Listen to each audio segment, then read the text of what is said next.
It's recording. And we're back with our first actual podcast with me and Deanna since last year. Sounds so long ago now. How was your Christmas and everything? Was it good? It was good. It was a really good Christmas. We spent it at home. We were all together, so couldn't ask for anything more.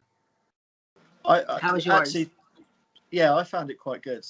And, you know, it's a COVID Christmas.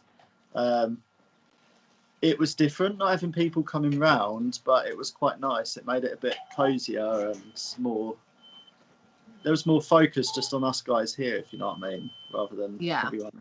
It was nice. Yeah, we usually do cooking, but we didn't really do a lot of that this year. We just said, you know what, it's different and we're healthy, so let's count our blessings that way. That's good. We cooked our turkey. Do like a Christmas turkey. You guys love turkeys over there, don't you?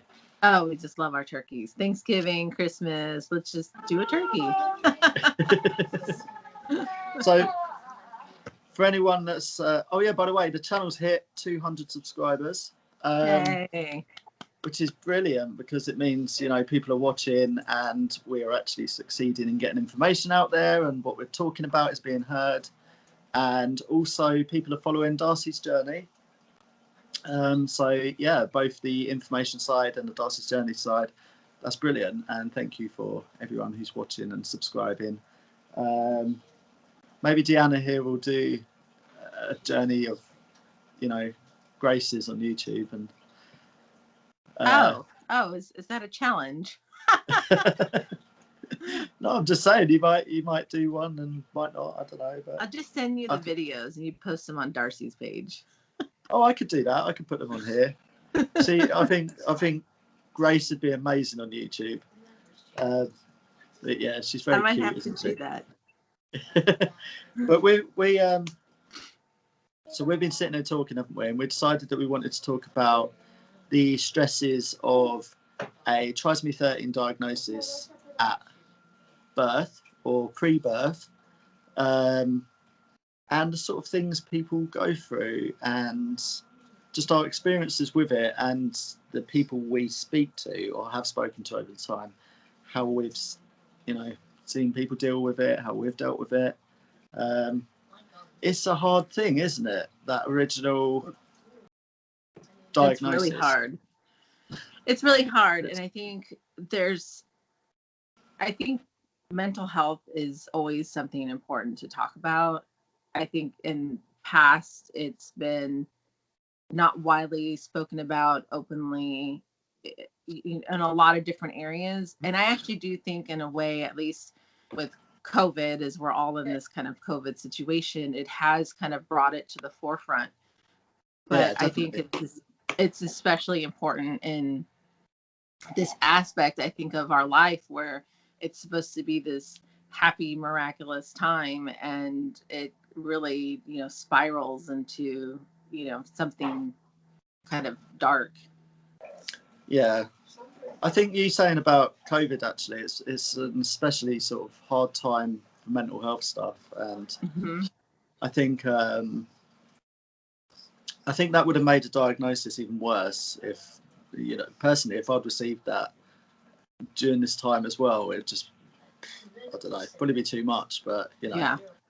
COVID actually has been quite good, like you say, for mental health stuff. I mean, I personally started looking at some things with myself, and as you know, I got diagnosed with ADHD, and you know, it's really changed my life now. So it's always good if you're having problems out there, you should really go and talk to someone.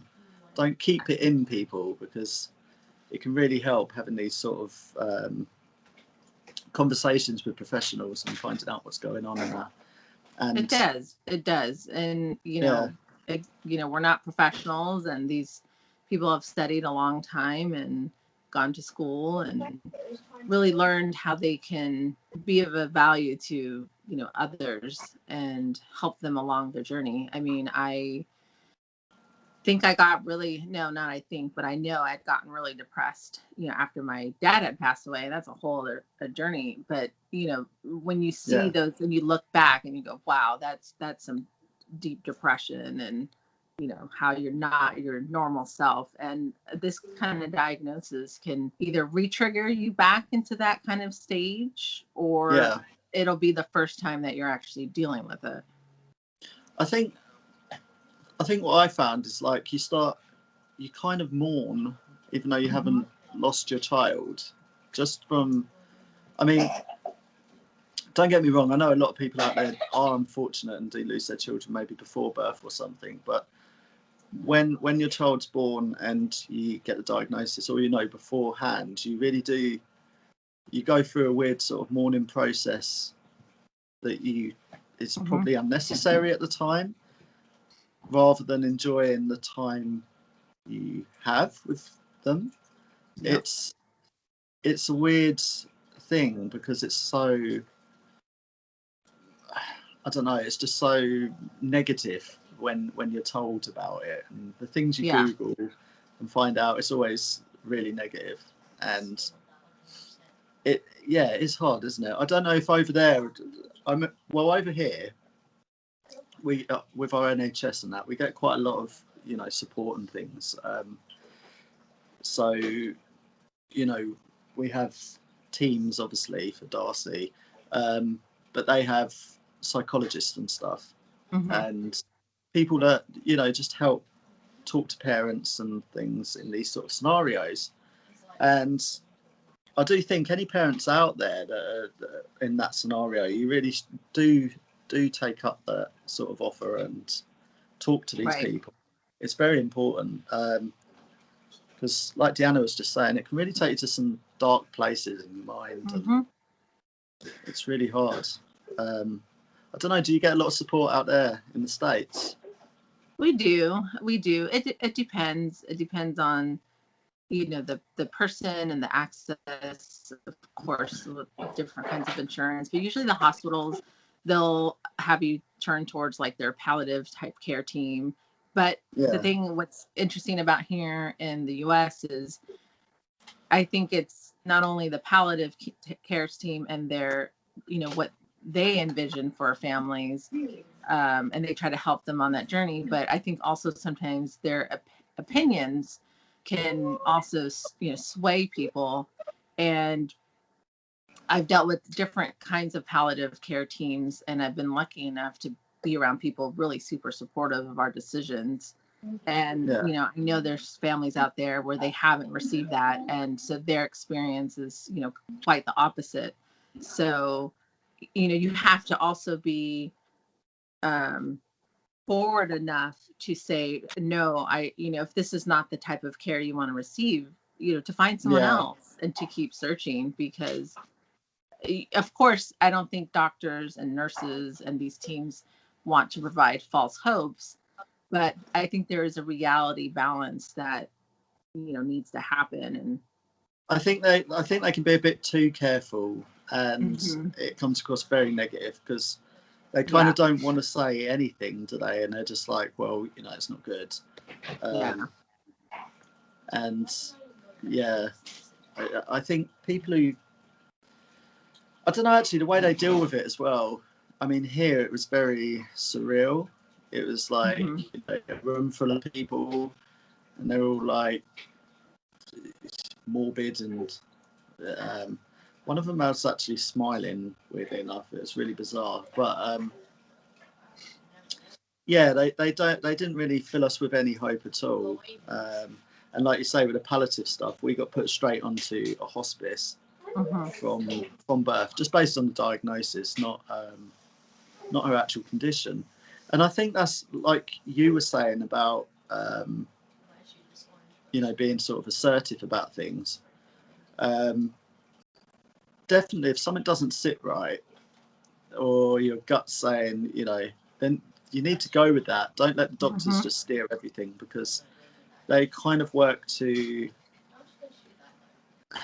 it's not to make things, they don't want to make things negative or anything like that, but they go along the lines of what often happens, don't they? Right. It's very clinical. You know, I think they try to take that emotional side out, because again, they're doctors, they're doctors, and they have to work through what they've seen or what they know of and what's their basis from. So they utilize that to come to their conclusions. And it's the emotional side that I is the part that we're missing from.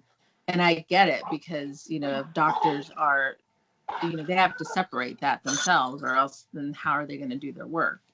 I think the other thing is how complicated trisomy 13 is.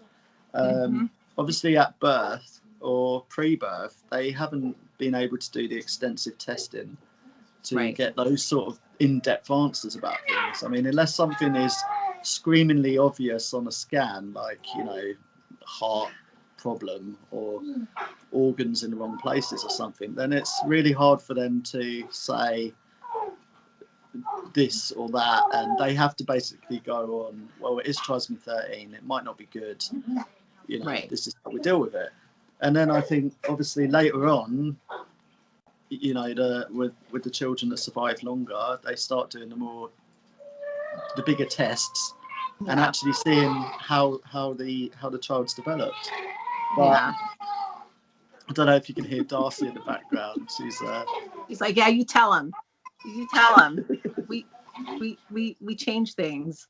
But like I was saying, for us, it was strange, because obviously apart from the cosmetic side of things, like missing an ear, extra digits, cleft palate and stuff, Darcy looked like a normal baby, just a bit swollen and puffy, but and she only had hypoglycemia, and it was just like, okay, we sort of sat there in this daze, like, okay, you're saying that she's got this deadly thing that everyone dies and everything, but yet she's sitting there just chilling, having a sleep. She's like, sleeping. And it really baffles you. It just baffles you, and I think that's the biggest problem, actually, psychologically. Is it's like you're constantly waiting for something to happen. All the time. Yeah. So we had our diagnosis when I was pregnant, and we were about halfway through the pregnancy, and I totally went through that whole mourning of everything. I mean, I mourned, and sorry, I haven't talked about this in a while, so, but I mourned, like, okay, I'm not going to have all these fun pre-pregnancy things that everybody else gets to have. That was really difficult. So you do miss out on that, and you're waiting for the day where, like, okay, well, they're not going to make it to birth. And every week it's like you're just waiting, and that compounds on top of your emotions so much, because you're just adding more and more grief to it. You're mourning more and more because you've been told that that day is going to happen. And then it doesn't come. And then you're confused, or at least I was confused, because I'm like, okay, well, she's growing and she's doing all of these things, and it's just you go through so many different range of emotions. And totally.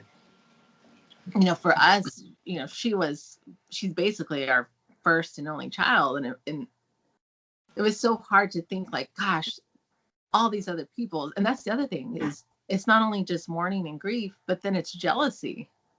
At least in my case, it's, you're jealous of all these other people having babies and healthy, and everything's going well and like normal, and then in here it's like we don't have that. We're just trying to get to a certain point. And then when you ask for help, and you're not getting the help you want, then it's that disappointment, like, whoa, it really sets in. And at some point, then we decided, we're like, well, whatever happens, we're going to try to make the best of it. You have to, like, bring yourself out of it and even if it's not fully 100% out of it, you have to, at least in our case, we were like, we have to find some kind of joy in this. Like, we have to. We can't sit in this horrid, state of emotion for long periods of time. So, yeah. Well, that was that. That's what I noticed actually. Later on, is I think you waste a lot of time worrying about this stuff rather than enjoying. It's I think all the stress and the worry is very time consuming. It's like mentally, you're not I think that'd be the biggest advice I could give to anyone, is just to try and focus on the pregnancy and your little baby that you've got. And it's hard, but it's so hard, especially I can't even imagine. I mean, again, we were so lucky. Grace continued to grow, and she continued to meet certain marks and get very far. And I can imagine if you've gotten past 25 weeks in those later stages, and then something happening, I mean, that's a whole other level of grief. I mean, you're already grieving from if you've got a pre-diagnosis, and then now you have to deal with that too. And it just that grief it's kind of with you a lot of the time. Yeah, it's I don't know. I mean, you've some of the things you've touched on have really sort of made me start thinking back, like back, and some things. I guess there's things that I feel like I've kind of buried a bit as well, And like you said about, you touched on jealousy, and also the mourning. That's like you mourn this child that never existed, don't you? This you build this image of a child in your mind, don't you? And then that's taken away from you. And I think I had all sorts of really up and down thoughts and emotions and things. And I think originally it's like there was a point where I almost sort of like was like, right, okay, like she didn't exist for a moment. Just, do you know what I mean? It's a hard thing to explain. It's like, like she wasn't even a real child. Do you know what I mean? Right. Yeah. Oh yeah. Because they'd said, I've read all this stuff. I'd gone and Googled. Everything was like doom and gloom. They were like, these children don't survive. But I think because I was sort of like so swamped with these feelings and thoughts, I hadn't realised that, because obviously we got the genetic test done after she'd been in NICU and SCABU for like 2 weeks. So I didn't click that, hold on a minute, she's already past the time that they're saying that they don't make it till. Do you know what I mean? Like, right. Because they're like, oh, the average time's a few days or whatever. Like she'd already hours. been 2 weeks old. Yeah. So I'm sitting there, like, oh my God, this and that, and not actually noticing the positives of it all. Like, wait, she's alive, she's well, she's 2 weeks old. Right. There's nothing going on. And I think a lot of this, it's really hard to tell someone in the moment to try and look at positives, but sometimes, I mean, if your child's there and you're in the weeks, then there is something to be positive about, isn't there? There is. Absolutely. Absolutely. I mean, I know on our journey, we've been speaking since, very early on, and we've seen a lot of children come and go in various stages, whether it be pre-birth, birth, or even a bit older. And I think there does seem to be a pattern, doesn't there? The ones that are alive a few weeks seem to be alive, longer. And I think I would have loved to have known that information then. Right. because right. I don't know. I don't think it would have helped massively put everything aside, but it would have given me something to focus on rather than just sitting around waiting for something bad to happen. Right. And I Well, think that's and parents, you have to, everything is so, every person's different on, how what their wants for their children are, what is a quality of life. And I think at least here in the US, the hospitals, a lot of them, don't want to necessarily give that opportunity or talk to those parents all the way through. There are few and there are some, but saying, okay, well, do you want us to assess and, take care of certain things ahead of time? And I don't think sometimes hospitals or doctors explain it well. I think in some ways, a lot of the time it's thought of as, harmful, or, this is what you're putting your child through. And I think they need to realize there's a whole range of that. And, depending on the child, I feel like the child is the one that tells you and tells the parent, what they're capable of. And I was just going to say, I think what you're saying there is something I'd love is for more professionals to watch these videos as well and actually hear what we're saying, and how they can kind of better their approaches to these things in those times, Right. Yeah, I didn't mean to cut you off there. I was just. Oh no, it's fine.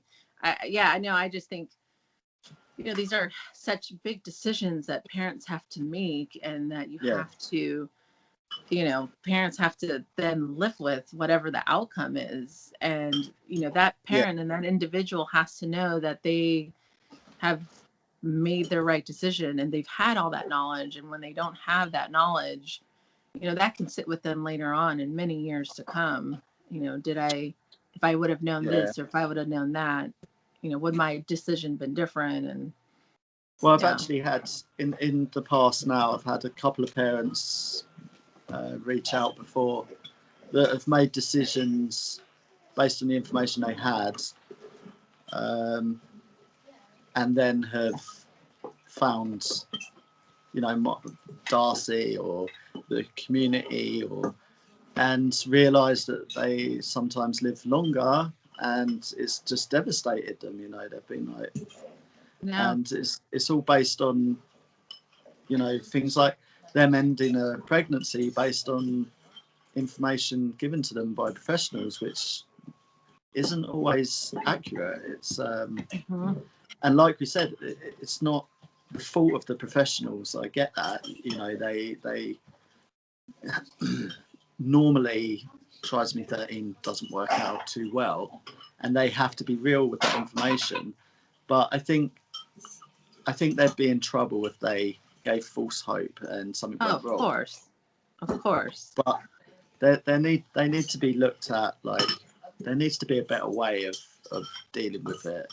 And well, and it's not easy. I think that's the other part that, is hard probably for professionals is, how much more difficult is a life with like a special needs kid, who requires, more monitoring, more phone calls and more advocating than, a typical child, with minimal or no health issues.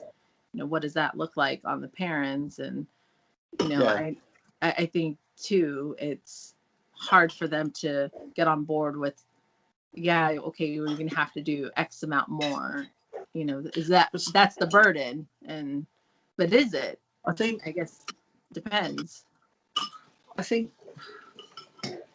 was just thinking, I think parents out there getting the diagnosis, I think, need to realise that it's not always set in stone that it's going to be a terrible outcome straight away, or, I was just thinking maybe the doctors or something should have some sort of checklist where,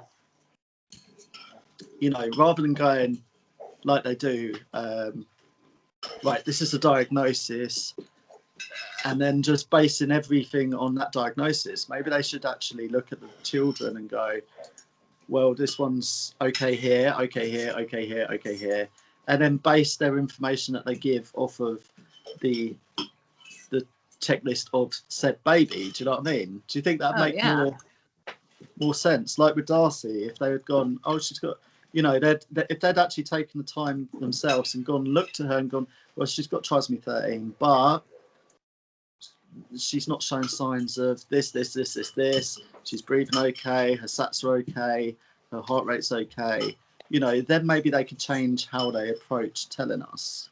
I think that would be. I think these are the sort of things that I'd hope to one day change. Yeah, same here. In the medical world, and yeah. Well, that was also like our reason for seeking out, Grace and heart surgery is, there's this whole kind of world of, well, they wouldn't make it through open heart surgery. I mean, that's such a huge surgery and on the body, and the outcome is, they probably won't survive because of everything else that comes with trisomy 13. And for us with Grace, it's like she has this super extreme, I would say, congenital heart defect. When you talk about hearts and DSDs and ASDs, those are relatively what I would consider more common, or maybe minor, still problematic, but more common, where Grace has, a very complex heart. And they were probably thinking, oh, she's not going to make it. There's no way. This is such a complex, heart surgery. How is someone going to survive that? And she did. She had no complications after heart surgery. Yeah. And that's what's crazy, because there typically can be, and not one, and she's such a strong little girl, though, isn't she? She's so spicy. I mean, that girl is spicy in so many ways. But that's another case. It's like, if more kids had that opportunity, I think you would see those numbers change, and you would see, I think, the differences of outcomes, based on if, a parent had that. And I've definitely seen a lot of children do well after surgeries, like you say, heart surgeries. And I think, you make the outcome based on if there is, nurse services provided. And then that just kind of circles back around to more of those emotions that the parents have to end up dealing with, because, now they're just stuck in grief, or they're stuck in this, there's no hope. And, having to go back into that mourning process, rather than, okay, well, I've got a couple different outcomes. And those couple different outcomes, I think, also provide more emotional stability. I'm sorry if you can hear bustling around behind the screen here. That's all right. They're just eating and clanging around with the forks. And all good. It's parent life. We're just parents. It's like, we do a podcast, and then it's like, amazing, look at the time, it's dinner time, but it did take a while to set up today, didn't it? And that's okay. Hey, I got supplies put away. I do think, like, as you said, with like touching on the mental health stuff and that, I do think any parents out there that are watching this, go with your gut. Like Deanna said, don't. You need to be assertive. Don't be scared of saying no, or yes, these people are professionals, but no, they're not always right. And I think your child. I don't know. Do you feel that a parent knows their child, don't they? I think, if that makes sense. They do. No, I think parents do know limitations. I think that's where sometimes doctors are afraid of too. Is that, are the parents going to go too far? Do the parents want so much? But I really do think in the end the parent knows a limitation. She's telling us, she's like, hey guys, you know what's going on? It's that's your limit. You're at the limit already. She's having the right mode. She's like, yeah, you're done. That's your time. Oh yeah. Yeah, she wants us to get off. She wants daddy cuddles. Yep. Thank you, Darcy. But yeah, so yeah, I don't really know what else to say really. I mean, you know, we've spoke about a lot about the feelings and that, but we're going to come back to this, aren't we, and talk about the later feelings. Yes.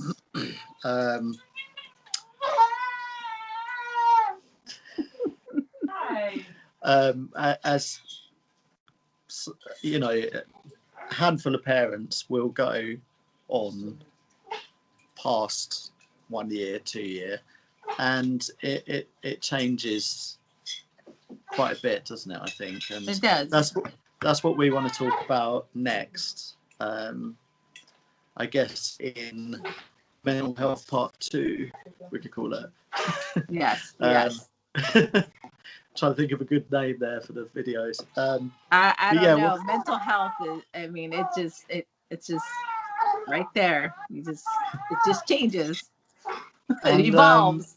And also, Journey's mum wants to come and talk to us as well at some point. Oh, absolutely. I know. We still got to go back. We got some makeup sessions we need to do. We'll get those coordinated. I was speaking to Journey's mum actually, and it was. I think she's the first person I've spoken to that's had the same sort of things that we've had with Darcy, which it was quite nice to hear because we've felt kind of, I mean, we've all got children with trisomy 13, but our specific set of issues we've felt quite alone with. I know some parents have had breath holds and things like that, but it doesn't seem like I've really spoken to anyone that's had it on the scale that we've had. Like, you know, everyone else has been dealing with things like apneas and seizures and various problems, you know, like trachs and G-tubes. And it felt quite, it's quite refreshing actually. Like, wow, there's someone else who seems to have had exactly the same sort of journey, you know. And, right. So yeah, I'd really like to get her on and talk to us. And yeah, absolutely. Love it. So I'm going to leave this one here, and we'll come back and do part 2. Sounds good. Bye, guys. Anyone watching, just leave a comment if you want to ask us anything, and we'll, you know, address it in the next video. And subscribe for more, and go check out some of the other parents' channels as well. Especially Elijah's dad, Sam. He's doing podcasts. I saw one uploaded today. He started doing a podcast. So yay! You know, more podcasts. And I think you mentioned someone doing a podcast or something, didn't you? Or videos? Yes, I think it might be Samara's mom. I believe that's what I saw. I think it was yesterday I saw the post. So what I'll do actually in this video, I'll include their channels in the description, and people can go and check them out. And we can get a nice little YouTube community going of information. Drown out the bad stuff. Exactly. It's everyone's journey is different, and it's the more information out there that they see, then you know parents can decide and make decisions that they feel are right for them. Definitely. Right, I'm going to stop this, and we'll see you in the next video, people. Bye, guys. If it stops, stop.